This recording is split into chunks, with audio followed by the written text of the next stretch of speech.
Saludos, Ignacio, Erika, buenas tardes. Cada 2 o 3 meses más o menos hablamos aquí. Les doy la bienvenida a todas las personas que nos están acompañando y muchas gracias al instituto, obviamente, y en especial a Betty, que es muy... me motiva mucho a hacer estas prácticas. Bueno, entrando al tema, buenas noches a todos y a las personas que nos están acompañando. Como es Semana Santa, le comentaba a Betty que me gustaría hablar un poco. Este es un tema que casi no tocamos o no toco en lo personal, pero que me gustaría hablar fundamentalmente de lo que es el refugio y la práctica devocional. Conceptos que a veces no entendemos muy bien como budistas. Voy a hablar como budistas para budistas. Esto lo quiero tener muy claro porque en la mayoría de nuestros cursos pues hay personas que no son budistas y tenemos que tener un lenguaje pues especial, ¿no? En este caso, parto, ¿verdad?, que todos practicamos el Dharma, que todos estamos en diferentes escuelas con diferentes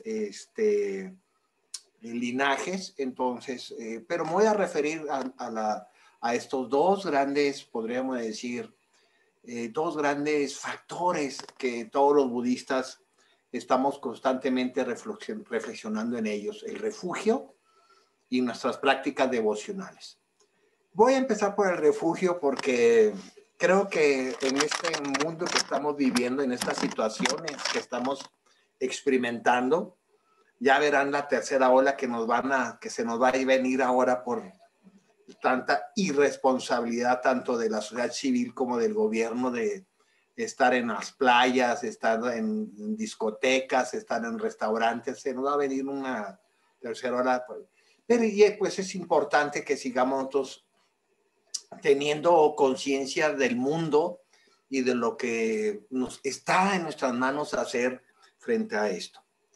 Déjenme hablarlo primero con el refugio y después lo voy a conectar con las prácticas devocionales. Tradicionalmente, cuando uno conecta con el Dharma y se nos es muy pertinente para nuestra vida, para practicarlo, el Dharma, el budismo, se dice que uno toma refugio, ¿no? Y en términos metafóricos, ahí, haciendo alguna analogía, podríamos decir que el refugio para un budista es como el bautismo para un cristiano, para un católico. Es cuando tomamos la decisión de seguir el camino trazado por el Buda y por todos sus discípulos y diferentes escuelas que hay. El refugio es, en términos muy concretos, algo que está insertado en lo que podríamos, y eso lo vamos a ver un poquito más adelante, lo que podemos llamar la práctica devocional. ¿Pero qué es el refugio?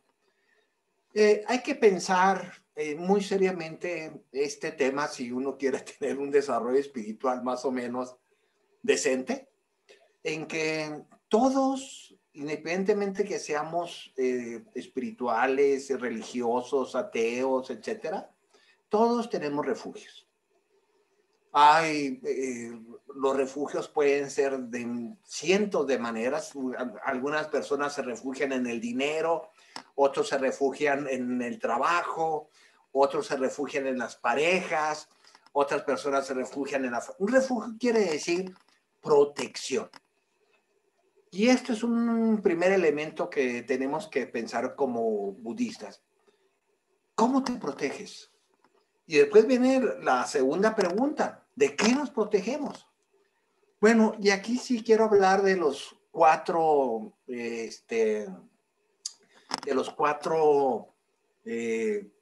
razones de por qué nos refugiamos. Y esto es muy importante tenerlo claro, porque cada uno de nosotros nos refugiamos por diferentes razones, por diferentes condiciones. En esta dinámica, es muy importante pensar, reflexionar muy en términos individuales, no en términos abstractos ni género, porque el refugio es un acto empírico individual. Claro, después se hace a través de las comunidades y las sangas, pues se hace, podríamos decir, ya comunitario, pero antes que nada es un acto individual, es un acto completamente personal, porque una de las características del budismo, por lo menos en Occidente, en Oriente no, estoy hablando de Occidente, es que uno se hace budista ya adulto.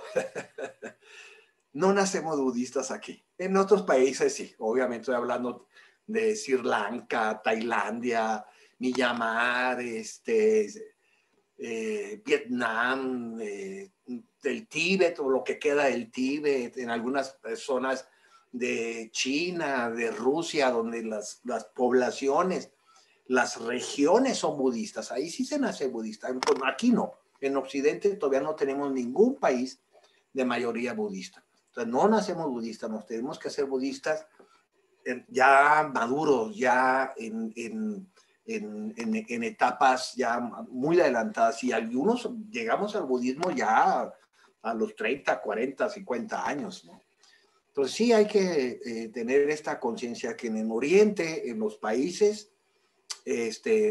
budistas asiáticos, sí se nace budista, aquí no, aquí nos hacemos budistas, y eso nos hace una gran diferencia con otras religiones. Otras religiones, aquí sí se nacen cristianos, se nacen católicos, se nacen judíos, se nacen, ya en muchas regiones, incluyendo en México, se nacen musulmanes, ¿no? Ya hay familias, ya hay prácticas, ya hay zonas donde ya se nace bajo una cultura. En el budismo occidental todavía no llegamos, no tenemos ni siquiera un pueblo, un pueblo que podemos decir, ahí es un pueblo de dominan la práctica budista o el budismo. No, ni eso tenemos.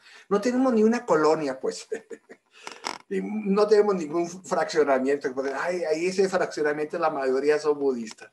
No, estamos completamente dispersos y todo.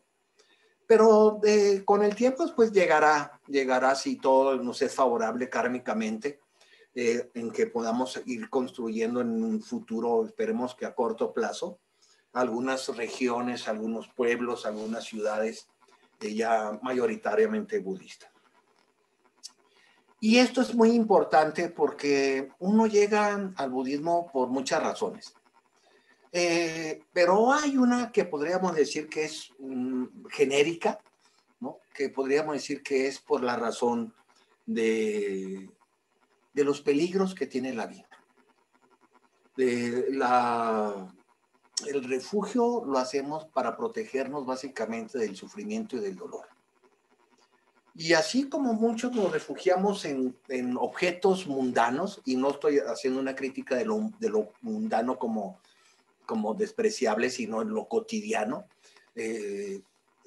cuando uno conecta con la práctica del budismo, pues conectas con una propuesta de bajar el refugio mundano y elevar el refugio espiritual.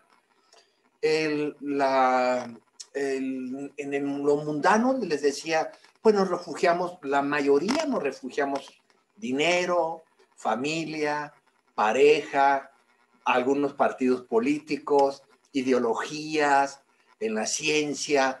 Otros también, sin crítica alguna, se refugian en las drogas, otros en el alcohol, otros en el sexo, otros en el consumo. La pregunta es muy sencilla. ¿Dónde te escondes para enfrentar los peligros de la vida? Todos nos escondemos. Tenemos escondites. Unos son muy materialistas, otros son más mentales, otros son más emocionales. Y eso es también una manera en que el budismo se consolida en nuestra presencia como persona. Básicamente, podríamos nosotros reflexionar en 4 tipos de causas que nos empujan, que nos motivan a tomar refugio en el budismo. La primera de ellas, obviamente, es cuando nos damos cuenta, por eso les decía que es muy importante que tengamos conciencia cómo llegamos al budismo, lo frágil que es nuestro cuerpo. La primera causa es la fragilidad de nuestro cuerpo. Muchos de ustedes seguramente llegaron al budismo después de una grave enfermedad, o muchos de ustedes seguramente llegaron al budismo después de un fuerte accidente, o de una experiencia que los conectó muy, muy, muy pegadamente a la muerte. Entonces, y nos damos cuenta de lo frágil que es nuestro cuerpo, nuestra existencia material. Y eso es muy comprensible y muy válido. Decir, híjole, este cuerpo que tengo es tan débil, tan frágil, que en cualquier momento me puedo desprender de este cuerpo, y este cuerpo está, y hoy más en día con la pandemia, con los altísimos niveles de violencia que está desatada por todos lados, pues estamos viviendo una experiencia de mucha, podríamos decir, de mucha intranquilidad, de lo poco seguro que vivimos con este cuerpo. Aquí estamos hablando de la incertidumbre. Por ejemplo, ¿cuántos años vamos a seguir viviendo? ¿Cuánto vamos a seguir sanos? ¿Cuántas veces en todo este año no te has preguntado? Y bueno, y a los que ya les dio, pues ya les dio, ¿no? Pero nos preguntamos, pues ¿cuándo me va a dar este COVID, ¿no? ¿Cuándo me va a dar este virus? Si no salgo, si salgo. Estamos en toda esa dinámica de la incertidumbre, de la inquietud que nos produce la fragilidad de nuestro cuerpo. Por eso la mayoría de ustedes, si no es que todos ustedes, conocen el Satipatthana, el Sutra del Satipatthana. Y es muy interesante, y pónganse en pensar por qué la primera enseñanza que dio el Buda sobre la meditación inicia exactamente con el cuerpo. Eso a mí siempre me ha llamado mucho la atención.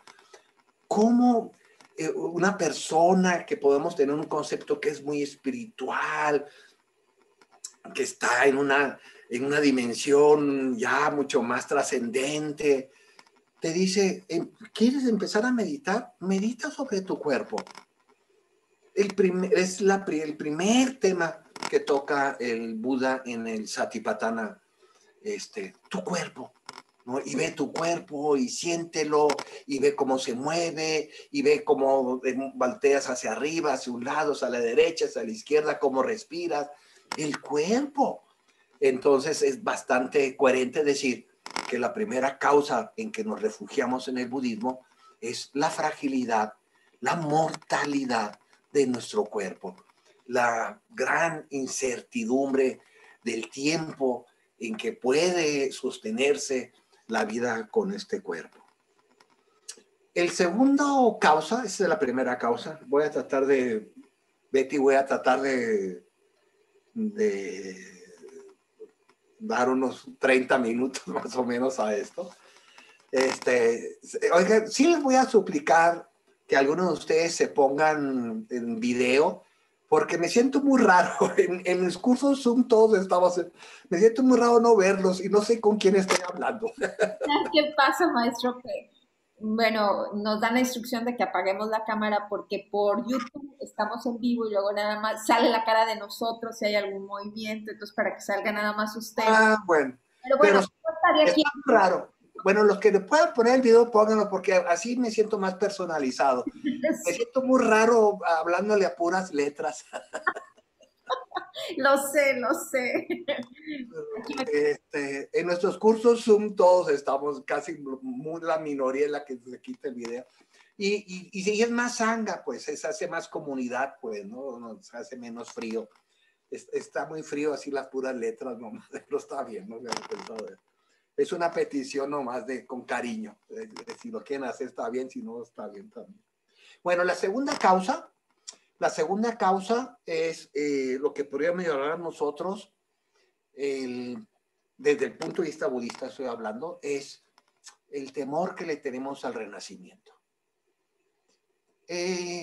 Para un budista, y hay muchos memes al respecto, no sé si los han visto, El renacimiento es una pesadilla, es nuestra pesadilla. El estar años y años practicando, meditando, purificando, desintoxicando nuestro mundo interno, con la idea, porque pues esta es una misión de cualquier budista, es no renacer en el samsara de nuevo. O si renacemos en el samsara, lo hacemos por una práctica del bodhisattva, con una práctica de regresar a este mundo para ayudar a bajar y eliminar el sufrimiento de los seres sintientes. Pero en general podríamos decir que el refugio lo utilizamos también nosotros como una herramienta para bloquear, para sabotear los renacimientos que nos quedan en el futuro. Esto es muy interesante porque los renacimientos que no están estructurados desde un punto de vista del bodhisattva son renacimientos, podríamos decir, negativos. No queremos, y mucho menos si nos ponemos a pensar un poco como lo hace los theravadistas y como lo hace el budismo tibetano, el no querer renacer en mundos inferiores al ser humano.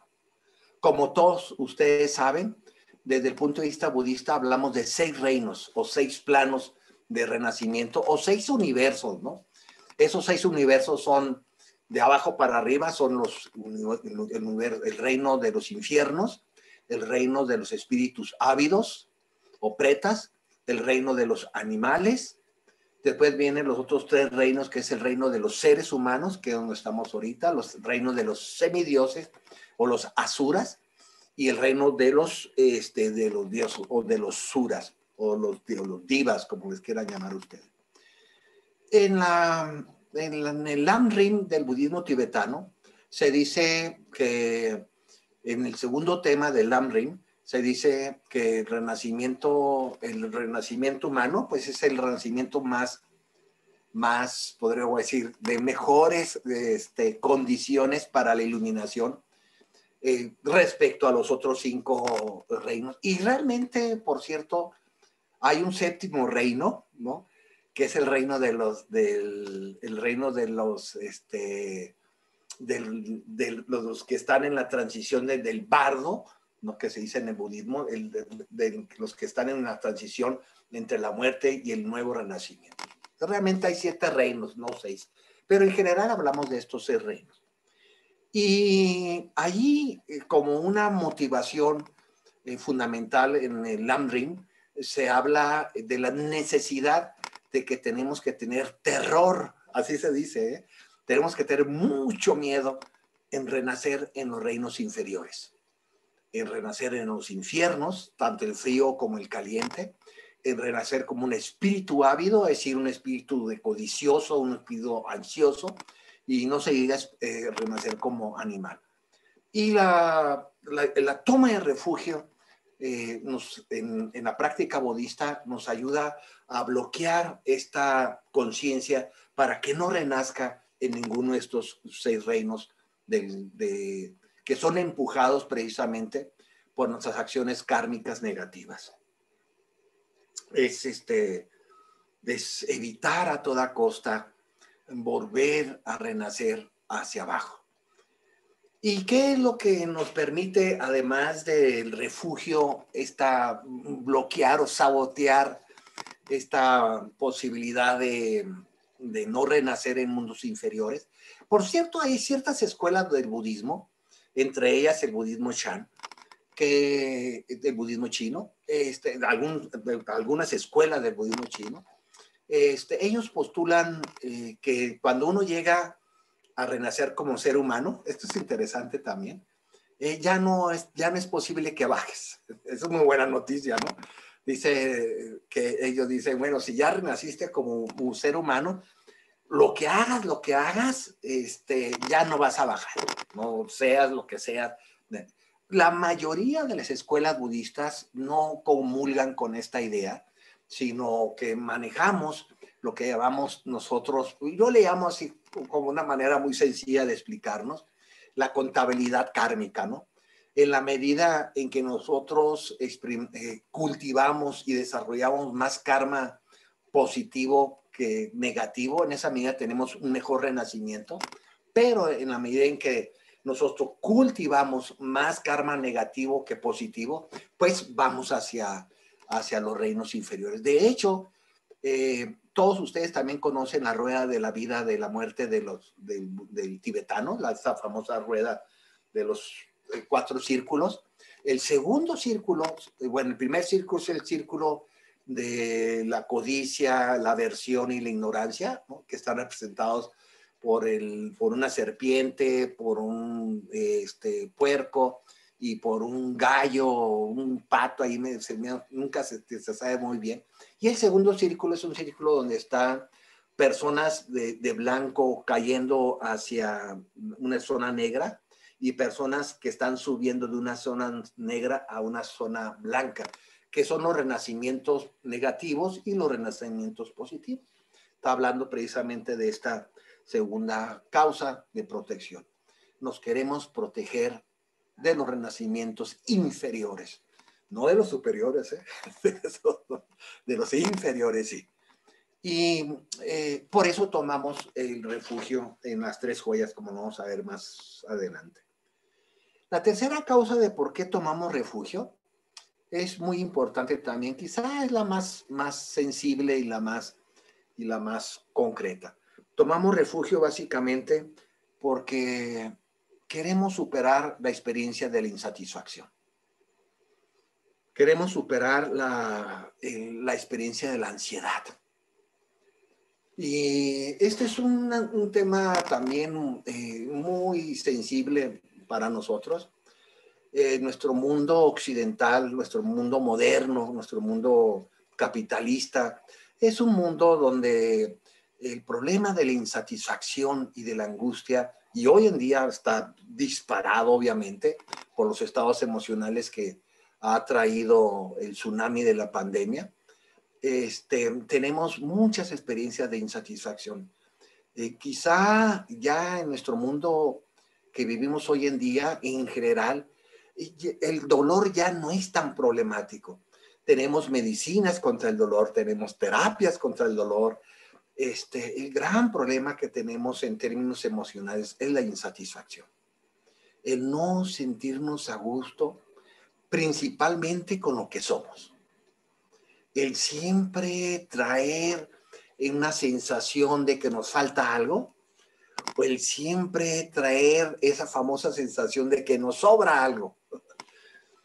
El refugio en el budismo tiene mucho, en esta tercera causa, tiene mucho el sentido de estabilizarnos, de crear un mundo ya más sensible, más satisfactorio, menos angustiante, y comenzar a fluir con las experiencias de la impermanencia de una manera más armónica, más tranquila, más suave, más flexible. La toma de refugio es muy importante en este tema, en esta tercera causa. Tenemos que aprender a vivir con el proceso de la satisfacción. Y no estoy diciendo en estos términos que seamos conformistas, porque en nuestra mente siempre se nos revuelve mucho y creemos que es igual la satisfacción con el conformismo. No. La satisfacción es un estado de aceptación de las condiciones tanto internas como externas que estamos viviendo. Tú aceptas eso. Pero la aceptación no quiere decir conformación. Tú puedes aceptar algo, por ejemplo, yo puedo aceptar, ay, caramba, traes 10 kilitos de más, ya después de un año de estar encerrado, ¿no? Y puedo decir, y me acepto ese estar satisfecho con mi cuerpo que trae 10, 15 kilos de más. No produzco insatisfacción, no produzco un dukkha, no produzco una sensación de ansiedad. Digo, pues, sí, traigo 10 kilos de más. Acepto eso. Estoy satisfecho. O sea, satisfecho quiere decir que estoy plenamente consciente que así está ahorita mi condición. Eso no quiere decir que ya saliendo un poquito más adelante, no tenga la idea de entrar a un proceso de nutrición y de ejercicios más fuertes para bajar esos 10 kilos. Claro que lo tengo que hacer, pero parto de un estado de satisfacción. El estado de satisfacción es la base, y esto es muy importante. No es el tema de esta charla, obviamente, ¿no? Pero se los quiero exponer porque me parece que el conecte es muy prudente. Es la base de la paz interna, la base de samatha, si hablamos en términos budistas. Samatha, la posibilidad de que nuestra mente entre en samatha, y más en mahasamatha, es decir, en la gran estabilidad, es la satisfacción. Mientras no estemos satisfechos, no vamos a poder experimentar samatha. Y muchos de ustedes han vivido este conflicto. Si traemos un proceso de insatisfacción, de inconformidad, de frustración con lo que somos, con lo que estamos viviendo, no vas a poder tener una experiencia de samatha ni en tu meditación. Aunque te pongas a meditar en un salón cerrado y con incienso y con flores y allí el Dalai Lama en YouTube dirigiéndote la meditación, no vas a poder estar cultivando samatha si no tenemos una experiencia de satisfacción, no de conformación, insisto, de satisfacción, que aquí sí es equivalente al concepto de aceptación. Nos aceptamos, nos tranquilizamos, tomamos conciencia de qué es lo que sí podemos cambiar y qué es lo que no podemos cambiar a través de Vipassana, y entonces lo que sí podemos cambiar, le metemos tiempo, le metemos energía, le metemos ciencia, le metemos empiria, le metemos práctica, y a lo que no podemos cambiar, lo abandonamos. Y esa es la estrategia que en esta tercera causa de por qué tomamos refugio, tenemos que estar muy conscientes de por qué lo hacemos.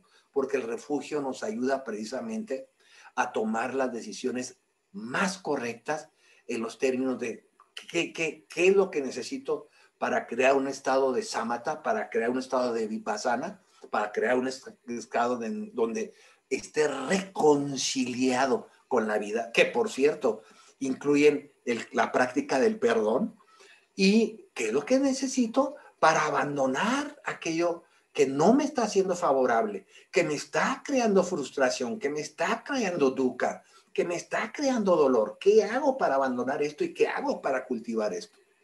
El Buda habla en varios sutras de esta estrategia. Y el cuarto y último, híjole, a ver si me alcanza a hablar de la devoción. El cuarto y última causa de refugio es más, podríamos decir, más en términos de psicología. Nos refugiamos en el Buda, en el Dharma y en la Sangha. Ahorita voy a hablar de esas tres.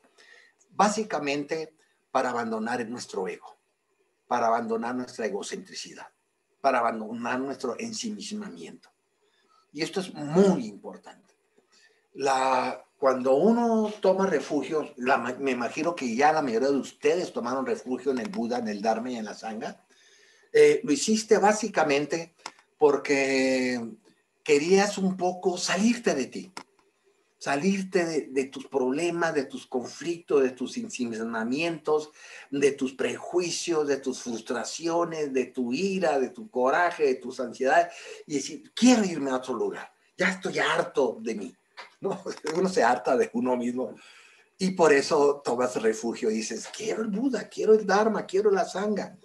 Es muy importante también esta cuarta y última reflexión sobre de por qué tomamos refugio los budistas.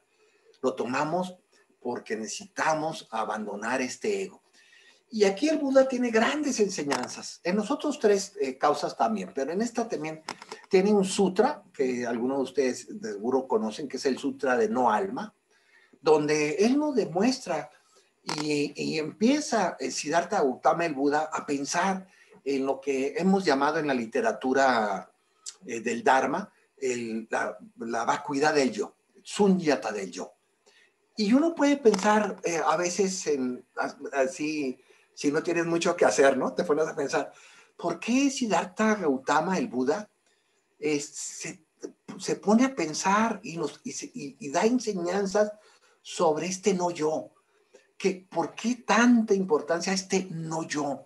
Al convencernos que no existe este ego, este ser que es permanente, fijo dentro de nosotros, sino que todos nosotros estamos en constante flujo, y son todos los sutras que el Buda Siddhartha Gautama le dedica el Nihana Dharma, que se llama Los 5 agregados del yo, ¿no? Que son sutras y sutras y sutras, enseñanzas del Buda, que insiste en que no hay ese yo, no hay ese Atman en nosotros.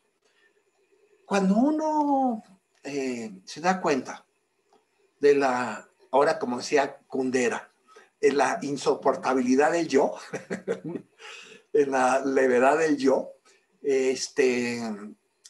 tienes tú que tener la visión de que lo tienes que llenar con algo. Ok, no hay un yo, no hay un ego aquí en esto, pero si te quedas ahí nomás, te vas fácilmente a lo que se llama al nihilismo, ¿no? Tenemos que, en esta transición crítica en nuestra práctica del Dharma, de abandonar nuestro ego, cuando abandonamos nuestro ego, cuando abandonamos nuestra egocentridad, es muy doloroso, porque lo que estás haciendo es desarticulando lo que crees que eres. Y nunca es agradable un proceso de desarticulación de identidad. Es doloroso, es sufriente. No es, qué rico, ya no soy lo que creo que soy, y ya abandoné lo que soy. No es así, no es gracioso la transición, la crítica a nuestra identidad, a nuestro ego, a nuestra egocentricidad. ¿Por qué? Porque le hemos dedicado tanto, y desde el punto de vista de la teología budista, le hemos dedicado vidas y vidas a eso que le hemos llamado ego o Atman, y resulta que no existe. Es como si tú te echaras al océano y buscaras en el océano Pacífico una isla que se llamara Tarata, y te pasaras años y años buscando esa isla de Tarata, y llegas a Grecia y te reúnes en una asamblea de puros marinos, y tú dices, llevo años buscándola. ¿Hay alguien aquí que conoce a Tarata, la isla de Tarata? Tengo 30 años buscando. He ido a cursos, he ido a conferencias, he ido a retiro para encontrar mi yo, mi ser, mi Tarata. Y todos los más marinos empiezan a reír. ¿Sabes qué? No existe. Pues no te vas, los demás sí se van a reír mucho de ti, pero tú no te vas a reír, porque le ha dedicado años y años y vidas a buscar algo que no existe. Tarata no existe. Este cuarto factor de refugio es muy importante, porque es la manera en que nos reconciliamos. Esto no, pero esto sí existe. Sí existe el Buda, existe el Dharma, existe la Sangha. Aquí están mis marinos, aquí está la verdad. Me están diciendo que no hay Tarata, no hay ego, no hay Atman. Órale, ya no busco eso, ahora me voy por otro lado. Y esta es la cuarta causa. ¿Qué es lo que hacemos? Bueno, aquí yo voy a tocar unos 10, 15 minutos sobre la devoción. Miren, la práctica del refugio en el Buda, que es nuestro maestro, nuestro doctor, el Dharma, que es nuestra medicina, que es la manera en que nos curamos, y la Sangha, que son las personas que nos acompañan en curarnos de esta enfermedad que le llamamos sufrimiento o dukkha. Es un ritual que se hace bajo la estructura de una práctica devocional.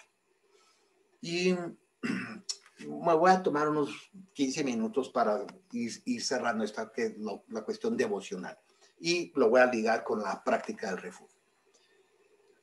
El budismo en Occidente, allá por los años 70, 60, 70, que llegó bajo el formato del budismo Zen. El budismo Zen, fundamentalmente el japonés y el coreano, fueron los primeros que llegaron en Occidente.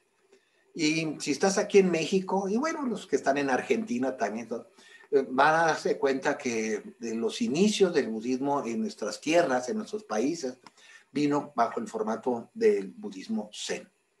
Esto es muy explicable porque cuando termina la Segunda Guerra Mundial, en uno de los tratados que hace Estados Unidos con Japón, cuando cierran ya el conflicto de la Segunda Guerra Mundial, se propusieron hacerse grandes intercambios culturales entre Estados Unidos y Japón, podríamos decir, entre Occidente y lo que es Japón ahora.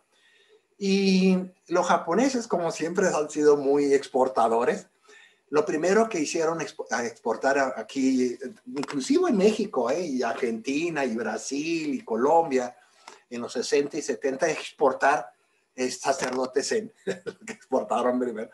Después empezaron a exportar otras mercancías, pero primero exportar, si quieres conocer mi cultura, pues ahí te va, el budismo. Y no sigue en Estados Unidos. A mí me maravilló la otra vez, hace algunos años estuvimos en San Diego, California, y me maravilló la cantidad de templos zen que hay nomás en San Diego, en Los Ángeles. Es impresionante, de verdad es impresionante. Ya son templos que tienen 30, 40, 50 años con una sólida base de practicantes y de economías y de cultura. Pero podríamos decir que después del budismo zen vino ya en los 80s y 90s básicamente, la ola, podríamos decir la ola del budismo tibetano. En gran parte gracias a la gran fuerza de medios de comunicación que tiene el Dalai Lama, un excelente promovedor, aunque él dice que no promueve, pero claro que lo promueve, del budismo tibetano, un maestro ejemplar que tenemos. Pero pues ahorita, como muchos de ustedes pueden ver, hay una convivencia muy pacífica, por cierto, y de mucha cordialidad entre estas dos grandes corrientes o escuelas del budismo actual en Occidente, el budismo Zen, incluyendo el budismo Chan chino y el budismo tibetano, entre otros, no quiero descalificar a otros, pero estos son los dos grandes tendencias. Y en todos ellos, sin excepción alguno, existe la ceremonia de la toma del refugio, que es el primer acto devocional que hacemos los budistas, seas lo que sea, aunque tú digas, no, yo no soy devocional, y no. Cuando tomas refugio es un acto de... ¿Por qué es un acto devocional? Esto es muy importante, porque miren, el budismo tiene un gran, ¿cómo les puedo decir? Un gran espacio en lo que es el intelecto, en lo que es la racionalidad. De hecho, yo personalmente, se los cuento así como de cafecito, yo entré al budismo porque me convenció su altísimo nivel de argumentos y conceptualización.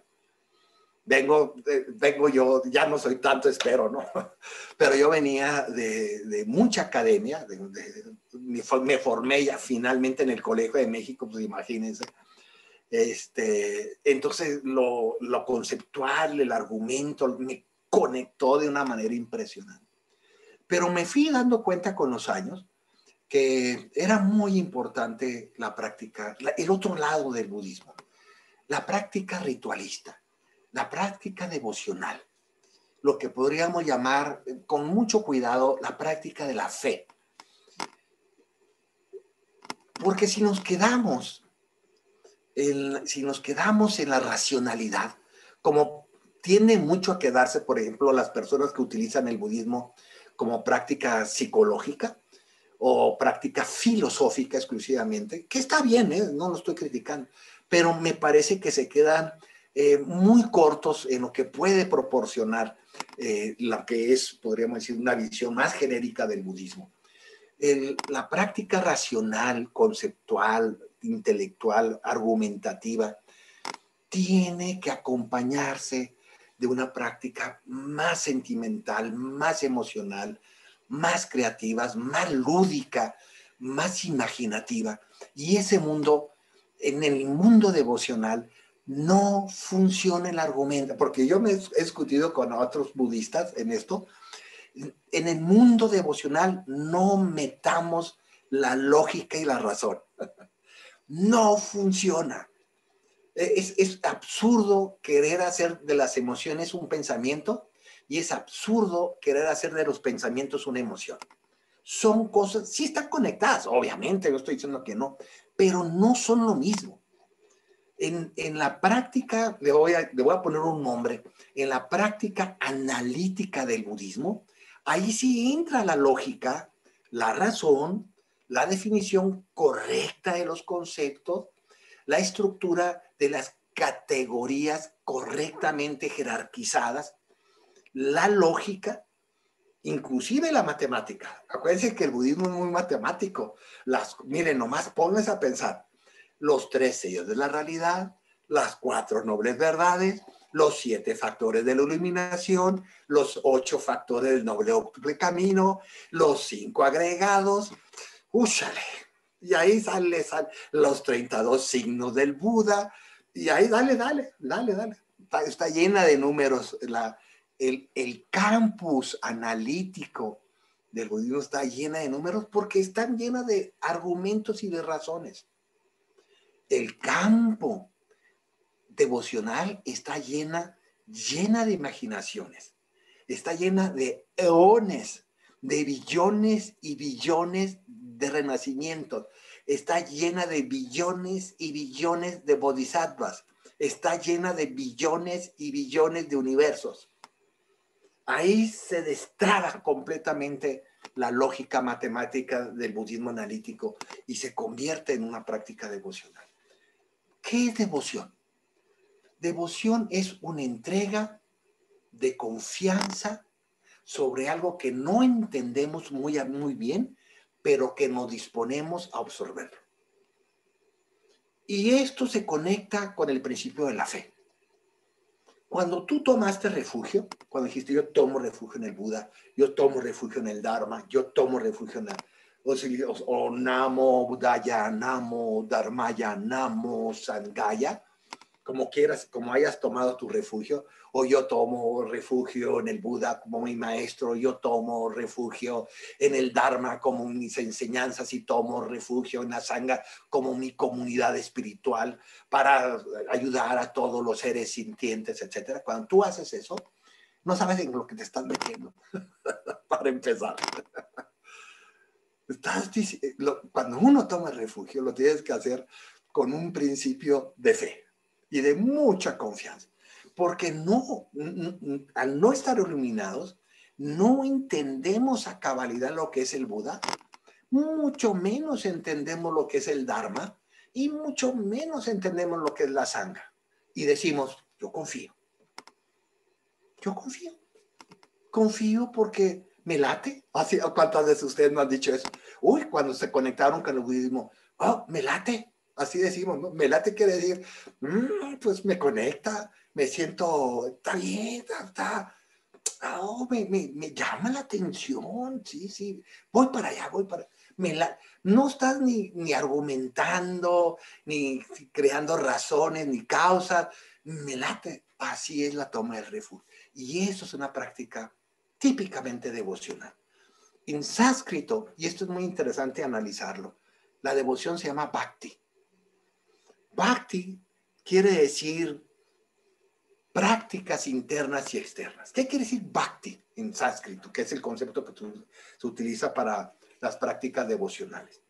Quiere decir, externamente, que nos hacemos comportamientos externos, dependiendo de tu escuela, dependiendo de tu maestro, dependiendo de muchas condiciones, pero todos los budistas tenemos prácticas externas, voy a llamarlas externas, porque son prácticas conductuales que casi siempre se hacen con los demás. ¿Qué hacemos? Ceremonias. A mí me encantan las ceremonias. En nuestros retiros todas las noches se dedicamos a la ceremonia. ¿Qué hacemos? ¿Qué hacemos? Rituales. Rituales quiere decir cosas que repites. Si te levantas tu diario y lo primero que dices, me refugio en el Buda, en el Dharma y en el Sangha, y todos los días, y todo, llevas años haciendo eso, lo estás convirtiendo en un ritual. Hacemos procesiones. Algunas personas van a la India, otros van a Nepal, otros van al Tíbet, otros van aquí a Valle del Bravo. Para los que no son de México, en Valle del Bravo tenemos dos estupas grandísimas que la gente, que a veces no podemos viajar y vamos allá y damos la vuelta como burritos ahí. Y oh, mani pame hum, oh, mani pame hum. Hacemos procesiones, caminamos, corremos, como parte de nuestra práctica externa devocional. Y después tenemos nuestras prácticas internas, que son más desde el punto de vista de la evangelización del Dharma. Las internas son más importantes que el externo. ¿Cuál es la práctica devocional que tú tienes más importante internamente? La meditación. Tú te sientas a meditar. Bueno, todos nos sentamos a meditar y no sabemos cómo vamos a terminar. Y cuando te sentaste las primeras veces a meditar, dices, híjole, ¿en qué me metí? No, pero me dijo fulano, me dijo mi maestro, me dijo mi amiga que me iba a sentir mejor. Lo voy a hacer, voy a hacer. Tienes confianza. Tienes fe en que te va a funcionar la meditación. Esa es tu primera práctica devocional interna, meditar.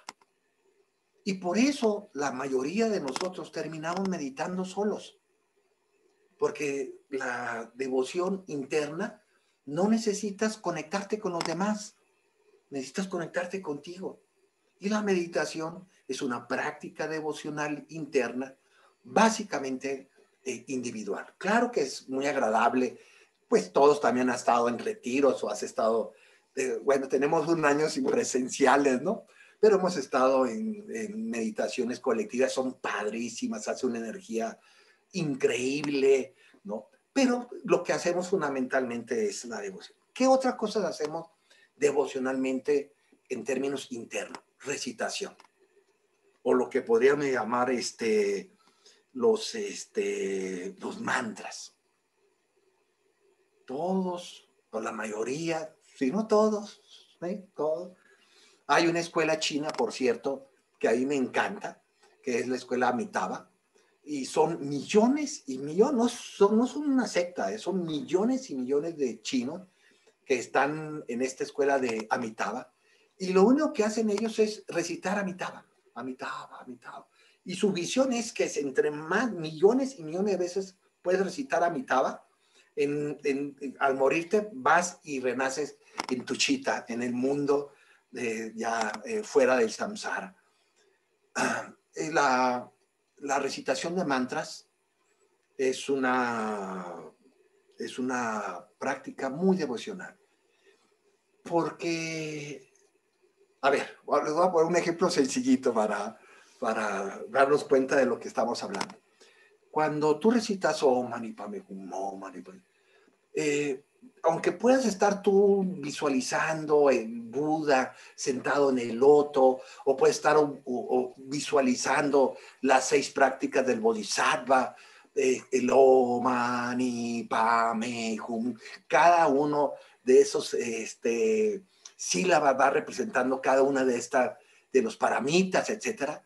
Estás en una práctica devocional, estás dándote a un mantra, ¿no? Inclusive si lo haces en español, que todos los seres sean felices.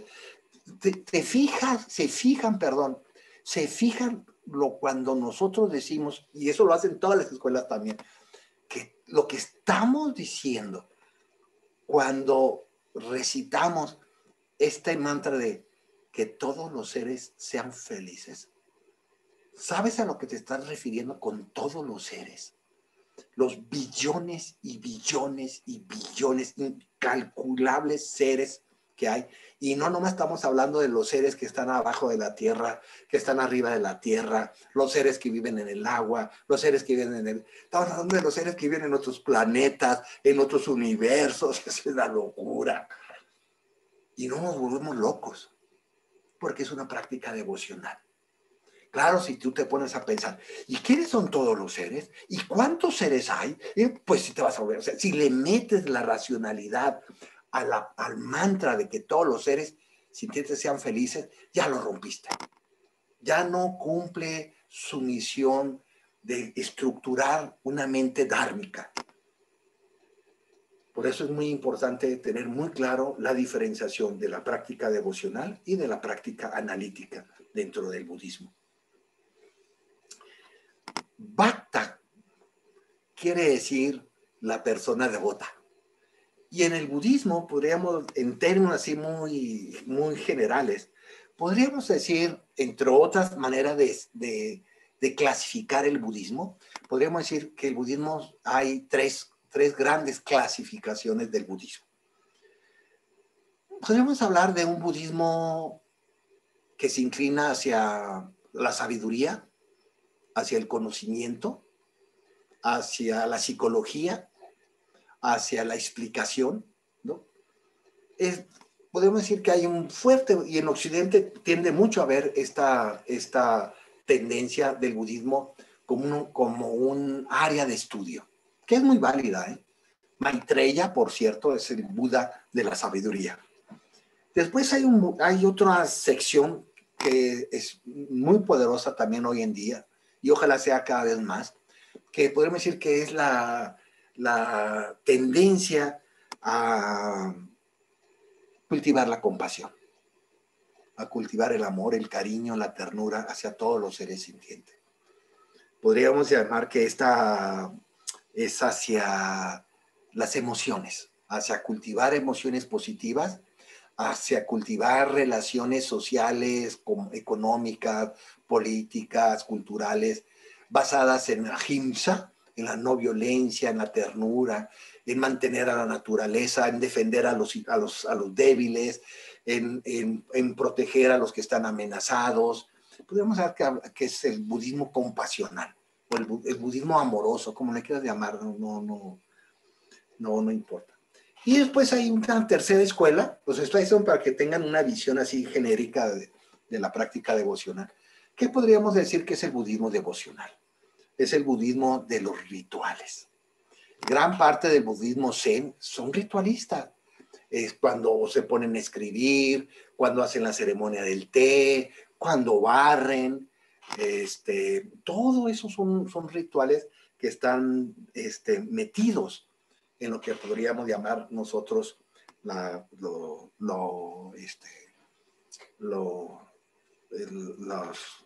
devoción.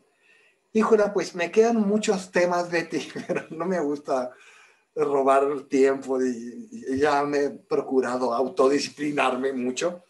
Me quedan muchos temas todavía, pero creo que para sintetizar unos 2 minutos, 3 minutos, creo que sí es importante que nosotros en Occidente, básicamente, donde le damos más poder y más peso a lo académico, a lo racional, a lo argumentativo, que retomemos el budismo devocional como una de nuestras prácticas tan importantes como la analítica, y que no olvidemos que básicamente nuestro compromiso es cambiar nuestras emociones negativas como la ira, el odio, los celos, la envidia, la frustración, los apegos, no se diga, y el aferramiento, cambiarlos por estados emocionales positivos. Y sí, claro que nos puede ayudar mucho la psicología, el argumento, el análisis, pero nos puede ayudar mucho el acompañarnos con las prácticas devocionales, que es donde está, podríamos decir, el calor del Dharma, es donde está la ternura de las prácticas budistas, nuestros rituales, nuestras ceremonias, que nos llenamos de incienso. Yo me acuerdo de muchos de nuestros retiros que hemos tenido en Budismo Libre. Una vez, hace como 2 años, tuvimos un retiro de fin y principio de año, y por cuestiones kármicas, el altar se llenó de flores. Creo que algunos de ustedes tuvieron ese retiro. Se llenó, era una cosa, realmente el retiro tomó una, podríamos decir, una atmósfera que había como, no sé, 20, 30 conjunto de flores, todo era flores, entrabas al salón y olía flores, y te das cuenta lo importante que es lo devocional. Pon flores en tu casa, prende inciensos, arregla tu casa, que esté ordenada, pon cosas bellas. Si no te gusta un mueble, tíralo. Si no te gusta un adorno, tíralo. Ten tu casa lo más hermosa, lo más agradable, lo más devocional, que te invite tu casa o tus centros de retiros o tus centros de práctica, que ojalá ya pronto nos podamos abrir todos nuestros centros de práctica, sean los que sean Theravadas, Vipassanas, tibetanos, no nos importa, que ya se abran, y que sea parte de nuestra, que nos acompañe la belleza, que nos acompañe la devoción, la ternura, la poesía en nuestra práctica del Dharma. Sí es importante la razón, claro que es importante la razón, pero es igual de importante tu corazón. Tu corazón no se maneja con lógica, con argumento. Nuestro corazón se maneja con ternura, con emociones, con sensaciones, con conexiones con el mundo, con el cosmos, con los millones y millones de bodhisattvas, con los miles y miles de seres sintientes que están sufriendo, con los miles y miles de seres que están buscando ser felices y no sufrir. Y ahí se conecta nosotros. Y ahí está la red. Por eso el Buda Siddhartha Gautama era muy devocional.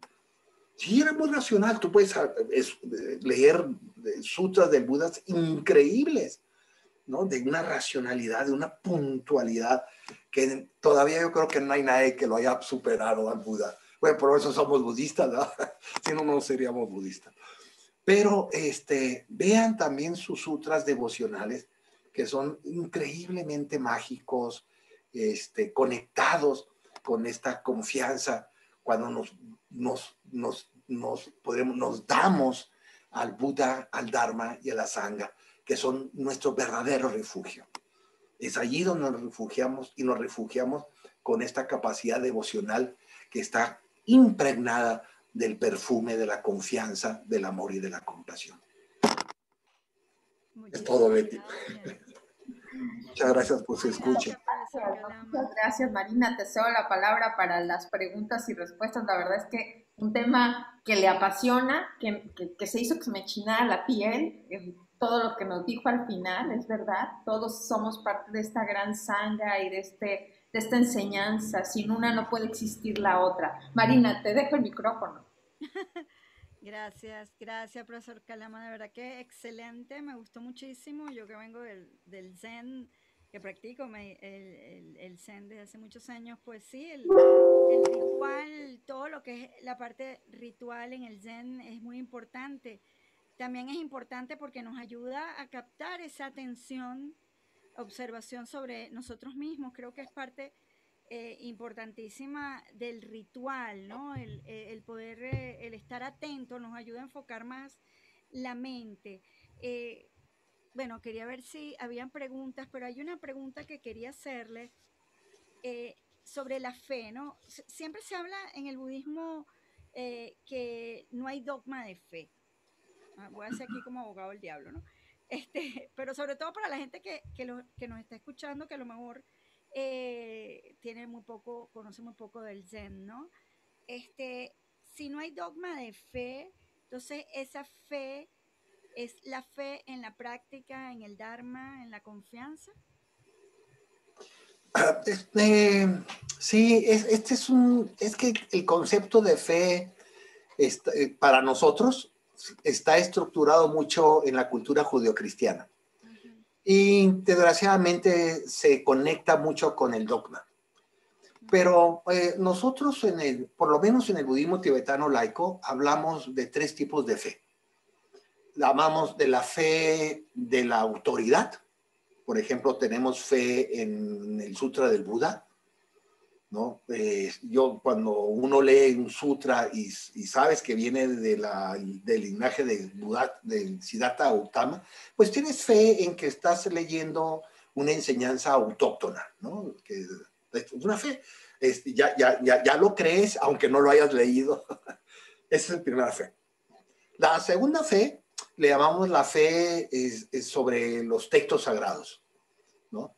Por ejemplo, muchos de nosotros no hemos leído muchos sutras, no hemos leído el Dhammapada a veces, no hemos leído a Shantideva, el guía del Bodhisattva, pero tú tienes fe y es más, puedes tener hasta ahorita ese libro de Shantideva ahí en tu biblioteca y no leerlo, pero ahí lo tienes, porque tienes mucha confianza y fe en que es un texto sagrado de mucha sabiduría.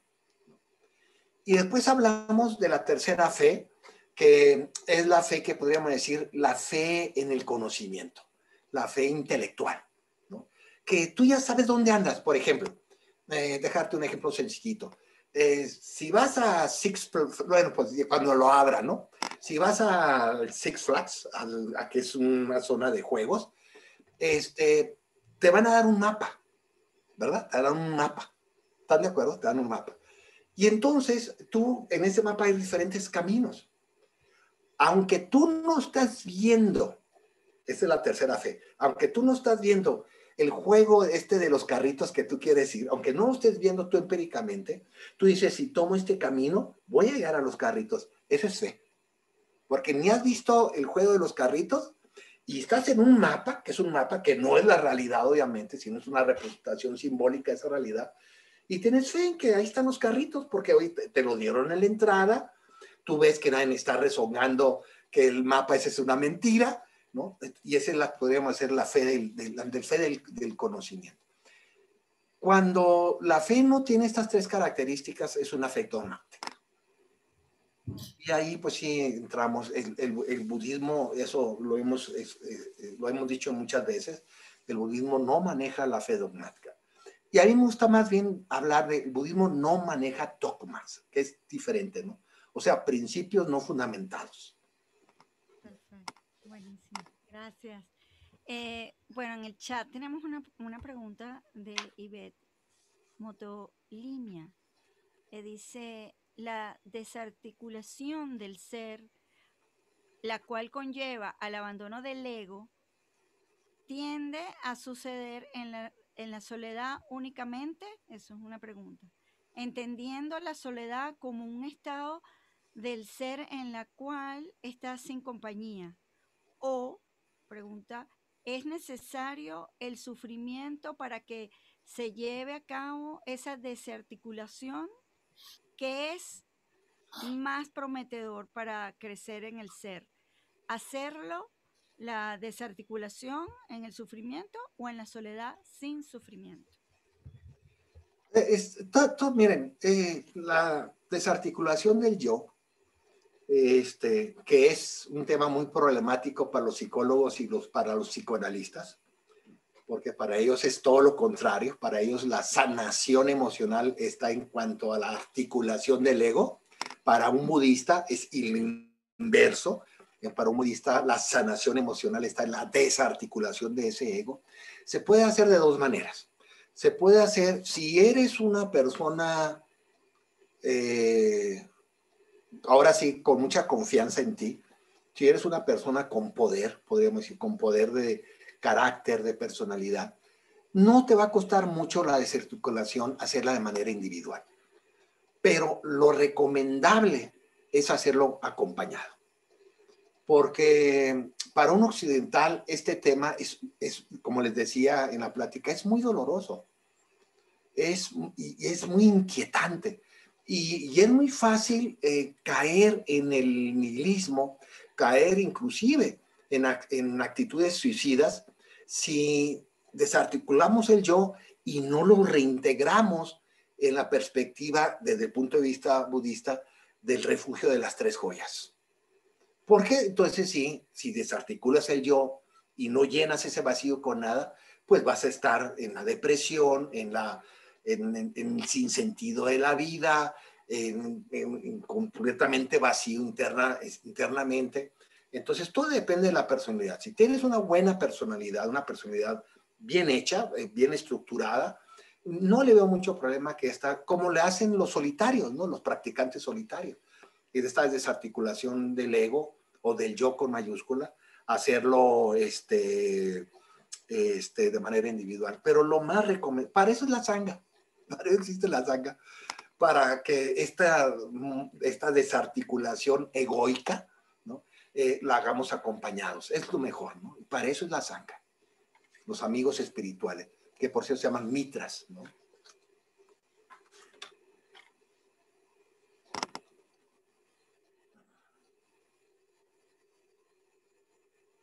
No sé, no se oye, Marina, ¿eh? Es que tienes tu micrófono cerrado. Tienes tu micrófono cerrado. Ay, Ay, acércate más porque no te oyes casi.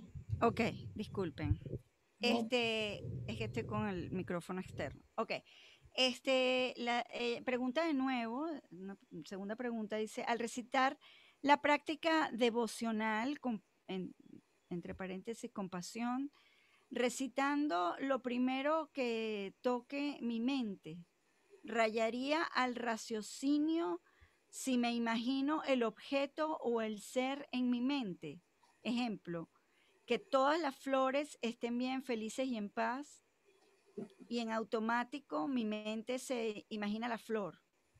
Debo pues solo interiorizarlo sin imaginarlo y así evitar el raciocinio. Gracias. No se trata de un pleito entre lo devocional y lo racional, ¿eh? Si tú en la práctica devocional, no son flores, porque las flores no son seres sintientes para el budismo, ¿eh? Pero si estás pensando en las cucarachas, si estás pensando en un alacrán, si estás pensando en un pájaro, si, o pájaros, puedes decir, bueno, que todos los pájaros sean felices y no sufran, y imaginarte en tu mente unos pajaritos, pues, no le veo ningún problema. Digo, si lo acompañas, lo ideal es eso, ¿eh? Lo ideal es que lo racional se acompañe con lo devocional y lo devocional se acompañe con lo analítico. Eso es lo ideal, ¿eh? Es lo que hace el budismo tántrico, ¿no? Cuando piensa en Maitreya, cuando empieza en los Budas, ¿no? En visualizarlo de una manera más detallada posible a un Buda para conectarte con esa cualidad, ya sea sabiduría, ya sea compasión, ya sea paciencia, y conectarte con ese Buda, es a interactuar armónicamente la práctica analítica con la práctica devocional. Ahora, todo depende de nuevo de tu carácter. Si eres una persona más inclinada a la poesía, si te gusta, si leíste todos los del Señor de los Anillos y todo eso, pues te aseguro que te vas a ir más a lo devocional y no le vas a dar tanto peso a lo analítico. Pero lo ideal es un equilibrio como en todo, ¿no? Acuérdense que el budismo no es más que un camino medio, ¿no? Gracias. No sé si hay, en el chat no hay otra pregunta, pero no sé si alguien quiere levantar la mano o querían hablar, Ignacio. Yo quisiera hacer una preguntita. Muchas gracias, maestro Kalama Sadak. Muy interesante la presentación. Maestro, usted habló de tres tipos de budismo, que yo no pude captar muy bien. Uno era muy devocional, el otro era más ritualista. Ese No. es ajá. El budismo tiene muchas clasificaciones, ¿no? Claro. Esta clasificación que les platiqué es la clasificación que está en la área, podríamos decir, vamos a hablar de áreas, la área de practicantes dedicados más al estudio, al conocimiento, ¿okay? La área de personas que están más dedicadas a la compasión, al amor, ¿no? Y la área que está más ubicada en la devoción, ¿no? Para ubicarles ustedes las prácticas devocionales, ¿no? Y entonces en la primera, que es dedicado al estudio y al conocimiento, ¿cuáles son esas ramas? Esas son, por ejemplo, los galupas del budismo tibetano, son las tendencias academicistas, que podríamos llamarnos más, sí, más académicos, más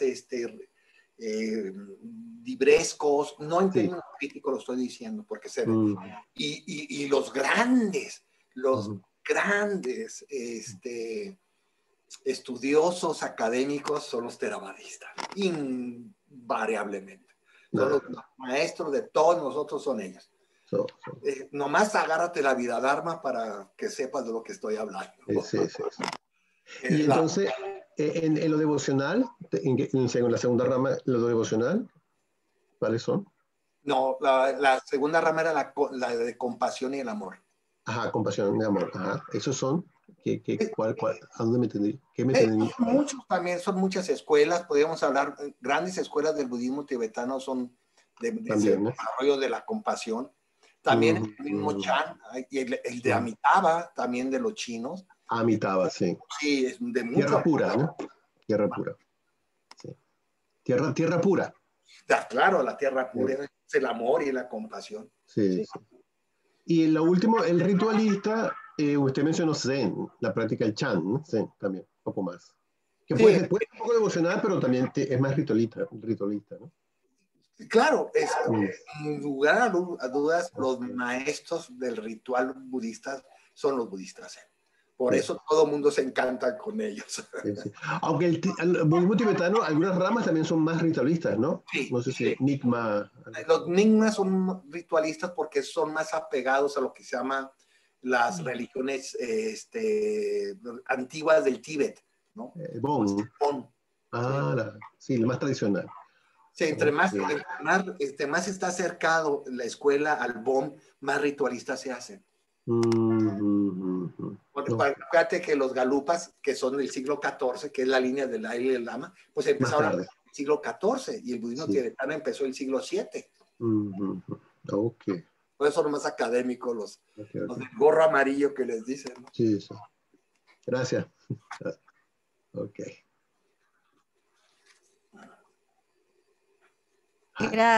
Gracias Ignacio y gracias profesor Kalama, de verdad que excelente.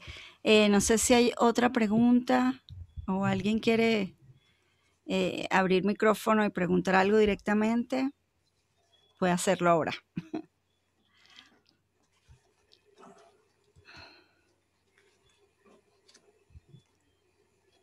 Bueno, si no hay más preguntas, de verdad que muchísimas gracias. Excelente. Es un tema bastante largo también que podríamos seguir hablando mucho más, pero bueno, más adelante en el año quizás podemos volverlo a tocar o tocar otros puntos importantes, sobre todo con lo que es los votos, la toma de refugio, que siempre, inclusive en las diferentes ramas, aunque casi todas es lo mismo prácticamente, pero siempre tiene su variante, ¿no? También la parte cultural del budismo entra y diferencia, ¿no? Sobre todo el budismo tibetano que tiene tantas escuelas y tantos linajes. Pero bueno, es hermoso también. De verdad que muchísimas gracias, Betty. Y no sé si el profesor quiere decir algo antes de despedirnos. Pues muchas gracias a ustedes por su presencia, esperando que estas prácticas que hacen Marina, Betty, Ignacio, todos ellos, el esfuerzo del instituto, el centro, etcétera, sean benéficos para cada uno de nosotros, ¿no? Y muchas gracias, Betty. Gracias. Mi amiga. Muchas gracias. No, maestro, muchísimas gracias. Tomamos refugio en sus enseñanzas, tomamos refugio en Dharma, en Sangha y en sus enseñanzas, maestro. Muchísimas gracias. Como dice Marina, es un tema para mucho, mucho más. Por ahí nos quedamos con lo del shamatha. Para la próxima, por favor. Sí. Por favor, porque suena para muy interesante. Y bueno, gracias a todos. Ustedes saben que los maestros no cobran nada por sus enseñanzas, pero si ustedes gustan hacer girar la rueda del Dharma y del Dar, bueno, pues haremos llegar por ahí la cuenta del maestro para que hagan sus depósitos, sus donativos, su dana, que es una manera que generamos méritos. Aunque son méritos emocionales, personales, también llega a todos, permea. Muchas gracias. Nos vemos dentro de 8 días con Bochi, con el maestro Bochi. Gracias, Ignacio. Gracias. Gracias, profesor. Gracias, Pati Torres, Judith, Omar. Gracias a todos. Gracias. Todas descansen. Gracias por acompañarnos hoy. Gracias. Buenos días, Ignacio. Buenas noches, México. Buenos días. Panamá. Buenas noches. ¿Verdad? Buenos días. Gracias, gracias. Gracias a todos. Buenas noches. Gracias a todos, Gracias, los de maestro. México y los de Venezuela.